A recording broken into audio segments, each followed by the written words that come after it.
നമസ്കാരം. ശ്വാസകോശ അർബുദത്തെ പ്രതിരോധിക്കാനുള്ള ആദ്യ mRNA വാക്സിൻ 7 രാജ്യങ്ങളിൽ പരീക്ഷിച്ചു തുടങ്ങിയതായി വിദഗ്ധർ. ക്യാൻസർ മരണങ്ങളിൽ ഏറ്റവും കൂടുതൽ ശ്വാസകോശ അർബുദം മൂലമാണ്. പ്രതിവർഷം 18 ലക്ഷം പേരാണ് ശ്വാസകോശ അർബുദ ബാധിതരായി മരിക്കുന്നത്. ശ്വാസകോശ അർബുദ കോശങ്ങളിൽ പ്രത്യക്ഷപ്പെടുന്ന റെഡ് ഫ്ലാഗ് പ്രോട്ടീനുകൾ കണ്ടെത്താനും നശിപ്പിക്കാനും രോഗപ്രതിരോധ സംവിധാനത്തെ പരിശീലിപ്പിക്കുന്ന DNA-യുടെ ഒരു സ്ട്രാൻഡ് ഉപയോഗിച്ച് ഇത് പ്രവർത്തിക്കും. കൂടാതെ ഉള്ളിൽ ക്യാൻസർ മ്യൂട്ടേഷനുകളും ഉണ്ടാകാം. UK സ്വദേശിയായ രോഗിക്കാണ് പ്രതിരോധ വാക്സിൻ ആദ്യമായി നൽകിയത്.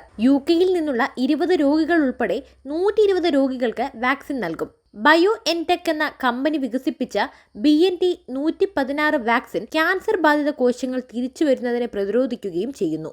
UK, Germany, US, Poland, Hungary, Spain, Turkey എന്നിവ ഉൾപ്പെടെ 7 രാജ്യങ്ങളിലെ 34 സ്ഥലങ്ങളിലാണ് ആദ്യഘട്ടത്തിൽ വാക്സിൻ നൽകുക. AI ശാസ്ത്രജ്ഞനായ 67 വയസ്സുകാരനായ ജാനുസ് റാക്സ് ആണ് ആദ്യ വാക്സിൻ ഡോസ് ഏറ്റുവാങ്ങിയത്. മെയ്യിലാണ് ഇദ്ദേഹത്തിന് അർബുദം സ്ഥിരീകരിച്ചത്. രോഗം കണ്ടെത്തിയ ഉടൻ തന്നെ കീമോതെറാപ്പി, റേഡിയോതെറാപ്പി എന്നിവ ആരംഭിച്ചിരുന്നു. mRNA ടെക്നോളജി ഉപയോഗിച്ച് വികസിപ്പിച്ച വാക്സിൻ ശരീരത്തിലെ പ്രതിരോധ സംവിധാനത്തെ ക്യാൻസർ ബാധിത കോശങ്ങളെ കണ്ടെത്തി ആക്രമിക്കാൻ പര്യാപ്തമാക്കുന്നതാണ്. ബ്രിട്ടനിൽ ആളെ കൊല്ലുന്നതിൽ ഒന്നാമതാണ് ശ്വാസകോശ അർബുദം. 50,000 കേസുകളും 35,000 മരണങ്ങളുമാണ് പ്രതിവർഷം റിപ്പോർട്ട് ചെയ്യുന്നത്. അതിൽ 10-ൽ 7 പുകവലിയുമായി ബന്ധപ്പെട്ടതാണ്. 55 മുതൽ 75 വയസ്സിനിടയിലുള്ളവരെയാണ് കൂടുതലും ബാധിക്കുന്നത്. ലങ്വാക്സ് എന്ന് വിളിക്കപ്പെടുന്ന ഇത് ഓക്സ്ഫോർഡ് ആസ്ട്രാസെനെക്ക കോവിഡ് വാക്സിൻ പോലെയുള്ളതായിരിക്കുമെന്നാണ് ഔട്ട്ലെറ്റ് എന്നതിന്റെ റിപ്പോർട്ടിൽ പറയുന്നത്. ഇവർ 3000 ഡോസുകൾ വാക്സിൻ ആകെ സൃഷ്ടിക്കും. അത് നിയോ ആന്റിജൻ എന്നറിയപ്പെടുന്ന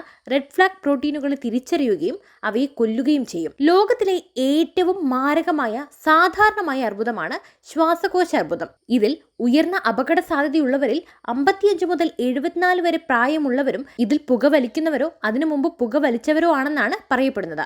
ശ്വാസകോശ അർബുദമുള്ളവരിൽ 10% താഴെ ആളുകൾ 10 വർഷമോ അതിൽ കൂടുതലോ മാത്രമേ രോഗത്തെ അതിജീവിക്കുന്നുമുള്ളൂ. അങ്ങനെയൊരു സാഹചര്യത്തിലാണ് ഈ ഒരു വാക്സിന്റെ കണ്ടെത്തൽ. വാർത്തയുടെ നിറം തേടി തനി നിറം.